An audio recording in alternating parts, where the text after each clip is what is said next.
நமச்சிவாயம். ஆடி மாதம் உலகம் முழுவதும் வாழக்கூடிய நெக்ஸ்ட் ஜென் நேயர்கள் அனைவருக்கும் தாம்பரம் வாராகி ஈசனேசன் சுவாமியுடைய நல்லாசிகள், வாழ்த்துக்கள். ஜெயபராகி. ஆடி மாதம் இருக்கிறதுலே ஒரு நல்ல மனசுக்கு ஒரு மகிழ்ச்சியா ஒரு நல்லது நடக்கக்கூடிய மாசங்கள்லாம் ஒரு 3 மாசத்தை நம்ம சொல்லலாம். ஒரு தை மாதம், ஒரு ஆவணி மாதம், அதுக்கப்புறம் சொன்னால் இந்த ஆடி மாதம். ஏன்னா இந்த தையும் ஆடியும் உத்தராயணம் தட்சிணாயனம் சூரியனை அடிப்படையாக கொண்டது, ஆவணி சந்திரனை அடிப்படையாக கொண்டது. அப்போ உலகம் முழுவதும் இருக்கக்கூடிய அன்பு பக்தர்களே பலரும், குறிப்பாக வெளிநாடுகளில் இருக்கக்கூடியவங்க, வெளிநாடுகளில் வசிக்கக்கூடியவர்கள் நிறைய துன்பங்கள், திடீர் இழப்புகள், அதாவது வாழ்க்கையே டோட்டலாக நல்லா பீஸ்ஃபுல்லாக கலர்ஃபுல்லாக ட்ரீமாக சந்தோஷமாக நிம்மதியாக போயிட்டு இருக்கக்கூடிய வாழ்க்கையை சில நேரங்களில் ஒரு சில விஷயம் டோட்டலாக சேஞ்ச் பண்ணிடும். அப்படியே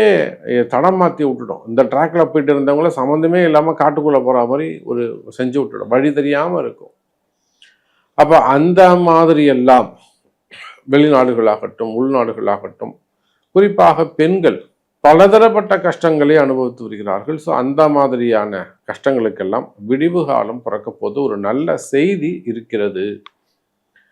அப்போ நிச்சயமா பிறக்கக்கூடிய இந்த ஆடி மாதம் உலகம் முழுவதும் வாழக்கூடிய அன்பு பக்தர்களே நிறைய சேஞ்சஸ். கடகத்துல குரு இருக்காரு, குரு கூட சேரக்கூடிய சூரியன் எப்பேற்பட்ட விஷயங்களையும் காரியத்தையும் செய்து முடிக்கக்கூடிய பெரும் ஆற்றல் உங்களுக்கு அது கிடைக்கும்.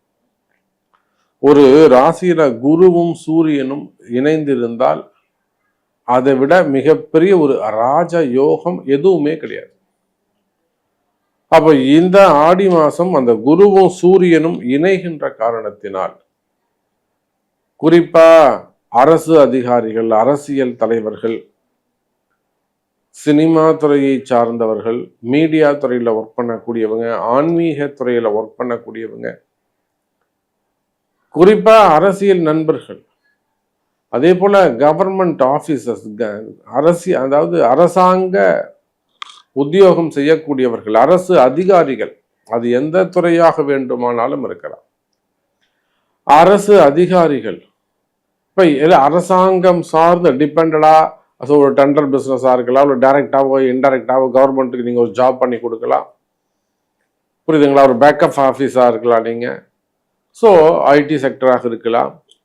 அப்ப நீங்க யாராக இருந்தாலும் சரிதான், அரசாங்க துறையில் இருக்கக்கூடியவர்களாக இருந்தால் உங்களுக்கு ஏதேனும் சங்கடங்கள், ஒரு பிரச்சனை, ஒரு தலைபோற பிரச்சனை, ஒரு வீண்பிழையமான ஒரு தலைகுனிவு, என்னால முடியல சாமி, எனக்கு எப்படியாவது காப்பாத்துங்க, வேலை போயிடுமோன்னு பயமா இருக்கு, அல்லது எது இங்க நடந்துருமோன்னு பயமா இருக்கு, இல்ல ஒரு எதிரி இருக்காங்க நம்மளை உள்ள போட்டுருவாங்களோன்னு பயமா இருக்கு, சிறை தண்டனைகளாக இருக்கலாம், விசாவாக இருக்கலாம், என்கொயரியாக இருக்கலாம், அது விசா சம்பந்தப்பட்ட பிரச்சனைகளாக இருக்கலாம், ரினிவலாக இருக்கலாம்,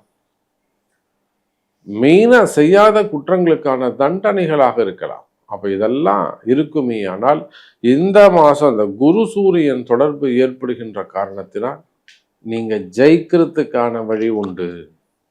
அப்ப நீங்க ஜெயிக்கிறதுக்கு என்ன செய்யணும்? கண்டிப்பா உங்க பிறப்பு ஜாதகம் சொல்லும், ரகசியம் சொல்லும் உங்க பிறப்பு ஜாதகம். அந்த ரகசியத்தை அறிந்து குறிப்பிட்ட அந்த வழிபாடுகளோ ஆலய வழிபாடுகளோ செய்வீர்களே ஆனால் வெற்றி மேல் வெற்றி கட்டும். எதிரியை ஓட விடலாம். மனசே இறங்காதவங்க கூட இறங்கி உங்களுக்கு மனசை நல்ல உதவி செய்யலாம், புரியுதுங்களா? முக்கியமா அப்படி அந்த விளிம்புல கார்னர்ல எண்டில் போய் நிக்கிற சாமி, கொஞ்சம் கை கொடுத்தீங்கன்னா என்னை தூக்கி விட்டீங்கன்னா உள்ள வந்துடுவேன், நான் எப்படியாவது என் குடும்பத்தை காப்பாத்துங்க, எப்படியாவது என் வேலையை காப்பாத்துங்க, எப்படியாவது என் தொழிலை காப்பாத்துங்க, எப்படியாவது என் மனைவியை காப்பாத்துங்க. இந்த மாதிரி கடைசி கஷ்டத்தில் இருக்கக்கூடியவர்களுக்கு கூட இந்த ஆடி மாசம் கை கொடுக்க போகிறது குரு சூரியன் தொடர்பு. அப்போ உங்க ராசிக்கு என்ன செய்யுங்கிறத பார்த்துடலாம், பாருங்க. மிதுன ராசி, ராசிநாதன் புதன் பகவான் ராசிக்கு 3வது வீட்டுல முயற்சிங்கிற ஸ்தானத்துல சூரியனுடைய வீட்டுல உட்கார்ந்திருக்கார். ஆனா பாருங்க, மிதுன ராசி என்பர்களே, எல்லா விதமான காரிய தடைகள், மிதுன ராசிக்கு எங்க போய் கேட்டாலும் நல்லா இருக்கு நல்லா இருக்குன்னு சொல்றாங்க சாமி. எந்த யூடியூபை திறந்தாலும் எந்த ஜோதிடத்தை போய் கேட்டாலும் மிதுன ராசிக்கு என்னமா அற்புதமா இருக்கு, 10ஆம் இடத்துல சனி, 9ஆம் இடத்துல ராகு, 9ஆம் இடத்த ராகு அதிர்ஷ்ட ராகுன்னு பேரு, அமிர்த ராகுன்னு பேரு, அதிர்ஷ்ட ராகுன்னு பேரு. இஷ்ட தெய்வம் குலதெய்வத்தை எல்லாம் விட அதிர்ஷ்ட தெய்வம் அதிகமா வேலை செய்யுதுன்னு அர்த்தம். ஆனா மிதுன ராசி அன்பர்கள்ட்ட கேட்டீங்கன்னாக்கா, ஆமா எங்க வீட்டுக்கு வந்து பாருங்க சாமி, நம்மள உள்ள பிடிச்சி கதவுல சாத்தி உள்ள போட்டு கும்மு கும்முன்னு குத்தி எடுப்பாங்க. அந்த அளவுக்கு மிதுன ராசி என்பர்கள் எல்லாமே நல்லா இருக்குன்னு தான் சொல்றீங்க. ஆனா எனக்கு அது நடக்கலையே. எனக்கு ஆனா நீங்க சொல்றது எல்லாத்துக்கும் மேல ஒரு அபரிமிதமான கஷ்டங்கள் இருக்காது. ஏன் சாமி எனக்கு வந்தது? நிறைய வெளிநாடுகள்ல இருந்து நமக்கு கால்ஸ் வருது. Australia, Canada, France, Germany, Italy, அதே போல அமெரிக்க நாடுகள், US, UK, Singapore, Malaysia plus வளைகுடா நாடுகள். அப்போ இந்த மிதுன ராசி என்பர்களை நீங்க ஒரு மாணவ செல்வங்களாக இருக்கலாம், அல்லது திருமண வயதுல இருக்கலாம், அப்படி இல்லைனாக்கா ஒரு ஃபேமிலி செக்டர்ல இருக்கலாம், மிடில் ஏஜா இருக்கலாம், வேலைக்கு போகக்கூடியவர்களாக இருக்கலாம், ஒரு 40 வயசு, 45 வயசு, 50 வயசு. அப்போ நீங்க வந்து அந்த மிடில் ஏஜ்ல இருக்கிறீங்க.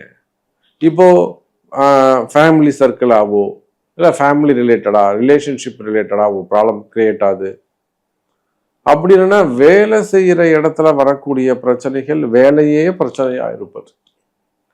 வேற வேலைக்கு மாறலாமா, வேற வேலைக்கு போகலாமா, இதே வேலையில இருக்கலாமா, எதுவுமே எல்லாமே மனசு குழப்பமா இருக்கிறது. மனக்குழப்பம். இப்ப மிதுன ராசிக்கு என்னங்க இருக்கு? ஒண்ணுமே இல்லைங்க. அவங்களுக்கு டோட்டலா மைண்ட் டேமேஜ், மனசு குழப்பம் இருக்குது, டிப்ரெஷன் இருக்குது, மனசுல தேவையில்லாத பயம் இருக்குது. அப்போ இந்த மிதுன ராசிக்கு மனசுல இருக்கக்கூடிய குழப்பம், மனசுல இருக்கக்கூடிய மன பயம், இந்த மன பயம் நீங்கக்கூடிய மாதம் இது இந்த ஆடி மாசம். அது குறிப்பா ராசிக்கு 2ஆம் இடத்தில் இருக்கக்கூடிய குருவும் சூரியனும் இருந்திருக்கக்கூடிய சேர்க்கை. நிச்சயமா மிதுன ராசி என்பர்களே, உங்களுக்கு வாழ்க்கையில இருந்து வரக்கூடிய பல கேள்விகள். எல்லாரும் நல்லா இருக்குதுன்னு சொல்றாங்க சாமி. ஏன்னா எனக்கு பாருங்க எவ்வளோ கஷ்டங்கள் இருக்கு, இன்னும் கல்யாணம் ஆகலை, குழந்தை பிறக்கலை, வீடு கட்டலை, கடன் அதிகமாக இருக்கு, விற்க மாட்டேங்குது, வேலை நடக்கலை, வேலைக்கு கிடைக்கல, வேலைக்கு போகலை, எவ்வளோ கஷ்டங்கள் இருக்குது பாருங்க சாமி மிதுன ராசிக்கு. அப்ப இந்த கர்மாக்கள் என்ன மாதிரியான தர்மங்கள் செய்தால் தீரும்? தர்மங்கள் செய்தால் கர்மாக்கள் தீரும். இதுதான் இந்த ஆடி மாசத்துடைய தலைப்பு. அப்ப நிச்சயமா மிதுன ராசி என்பர்களே, வழிபாடுகள் கை கொடுக்கும். உங்களுக்கு எந்த மாதிரியான கஷ்டங்கள் இருந்தாலும் உங்க பிறப்பு ஜாதகம் அதை எடுத்து சொல்லும். அதுக்கு தானே ஜாதகம் இருக்கு, அதை கண்டுபிடிக்கிறது தானே ஜோதிடர்கள் இருக்கும்.